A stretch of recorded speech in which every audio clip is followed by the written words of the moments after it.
So when was the last time that you were truly bored? And I don't mean scrolling or speaking to someone or reading a book even, literally just staring out into space and doing nothing. You probably don't remember when that was, and I don't blame you. The thing is, most people are afraid of silence and boredom because that means they have to confront their own thoughts, their own feelings, and the things that they've been avoiding. But here's the thing, every high performer that I know, whether that's an athlete, whether it's a 7 or 8 figure business owner, creates time to do nothing in their life because that's something that they understand. It's a universal law that when you confront boredom, when you confront the things that are going on inside of you, you allow space for the magic to happen. The answers that you're looking for, the solutions to the problems that you're currently having, are all on the other side of this boredom. And the ability to endure boredom, especially as a creative or an entrepreneur, is literally a superpower. And today, in an infinitely distracted world, it is your biggest cheat code to growth. And I'll show you why this isn't just spiritual woo-woo nonsense. This is actually scientifically backed.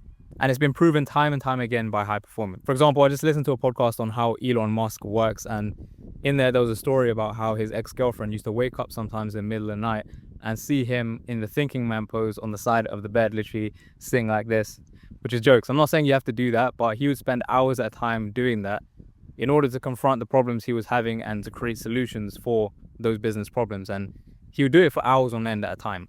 He basically understands the power of being with your thoughts and letting your mind go through its natural process. Because here's the thing, your intuition is always speaking to you. The world is always speaking to you. Reality is always speaking to you. But you've been conditioned to tune it out or to drown it out. Modern day amusements like your phone steal the time that you used to spend with your intuition. Like, remember when you were a kid and you had that childlike wonder and imagination, and for hours on end you could be outside.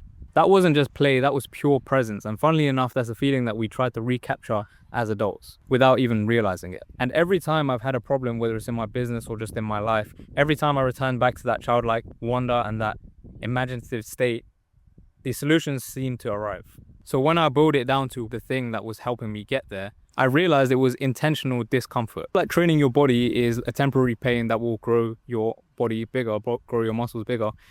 It's no different for your mind. The mental gym and breaking the old habits of being you requires the same level of training and intensity. And you do that through boredom. Breaking old neural pathways will hurt, but creating the new ones is what makes you stronger.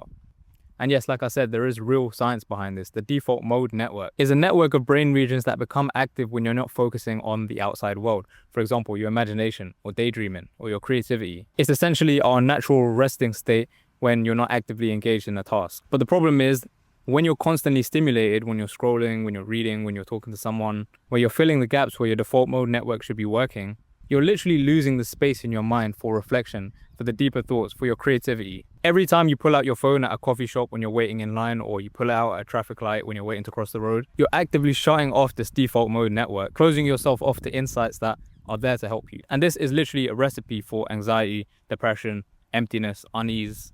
Boredom, however, is the gateway.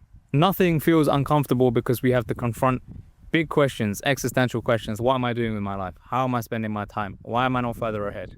But instead of ignoring those questions like most people do and then ending up in circumstances that they don't want to be in, you should instead explore those questions. That's literally how you create meaning and purpose in your life. When you can master what other people ignore, you can start to see the opportunities that others just miss. So what does it look like practically? Walk without your phone, train without music, eat your food without TV on in the background. Carve out periods of your day where you have time to do nothing, even if that just means staring at the wall or being outside in the park and just looking into the distance. The more of these you insert into your day, the better your life is going to get. There's a direct correlation between them. And essentially, this is what the purpose and practice of meditation is. It's not about shutting things out or shutting them off. It's seeing things clearly and deliberately changing your position and relationship to them. You always hear the phrase pay attention in school or at work or in conversations, but what does that actually mean? What are you paying with? Who are you paying? These sound like dumb questions, but I promise you there's something in here. Firstly, let me introduce you to the idea of an earned secret. An earned secret is a piece of specific knowledge or wisdom that you can't just pick up in a book or a conversation or in a quick ChatGPT search. It's something you earn through direct experience or uncommon effort. High performers have collected thousands of these earned secrets throughout the years of their time in the arena. And it's not a secret because it's hidden or it's gatekept from you. It's just because it's something that can't be communicated well. For example, if you meet Novak Djokovic and you ask him, how can I make my swing like yours? He can probably tell you, but it won't be the answer that you're looking for, because in actuality, all of the thousands of micro iterations he's made throughout the years, are probably unconscious, and that is what is guiding his swing. One of my favorite quotes is, "If wisdom could be imparted through words alone, then we'd all be done here." Essentially, that means that experience is the current of life. It's not just about learning through words, learning through reading, learning through talking to people. It's about the actual doing of things. That is what creates an earned secret. You might be thinking, what does paying attention have to do with all this? Well, one of the best ways to earn a secret and to get ahead in life is to learn how to pay attention and what to pay attention to. Yes, like anything in life, you have to pay with your attention, with your time and your mental energy, because everything in life is a trade-off. It's a sacrifice. Even to take the next breath, you have to sacrifice the one that you have right now. The difference in high performance is that you intentionally and consciously make this trade-off with boredom. And in exchange, the world will show you what other people don't see. If you think about it this way, 99% of people are infinitely distracted, so the 1% would pay to be bored in order to get different results than 99% of people. If the mind is like a radio receiver, then confronting boredom is like tuning the antenna to a good station.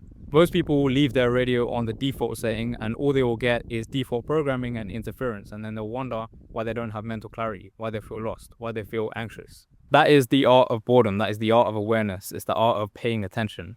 And like anything, it requires training. When people say pay attention, they assume it's free, but it's not. You pay with your time, you pay with your mental energy, and you pay in discomfort, which is why so few people have it. Henry Ford said, "Thinking is the hardest work there is, which is probably why so few people engage in it." I think similarly, boredom creates so much discomfort, which is why so few people engage in it.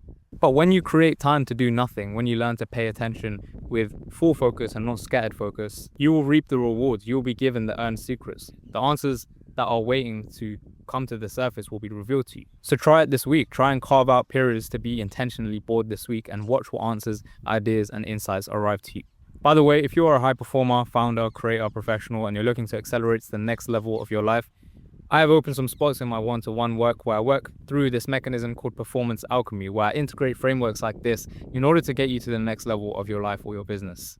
I only take on a handful of people each month, and if it's the right fit. So if that sounds like you and you think you could benefit from this one-to-one work as a container of self-mastery to get you to the next level, then click the link below to apply and watch the secret video. If it resonates, then click apply and I'll contact you personally if I think you're a right fit. Otherwise, I have some more free tools below which you can go and explore. Go and watch my show on my main channel, and otherwise I'll see you in the next one.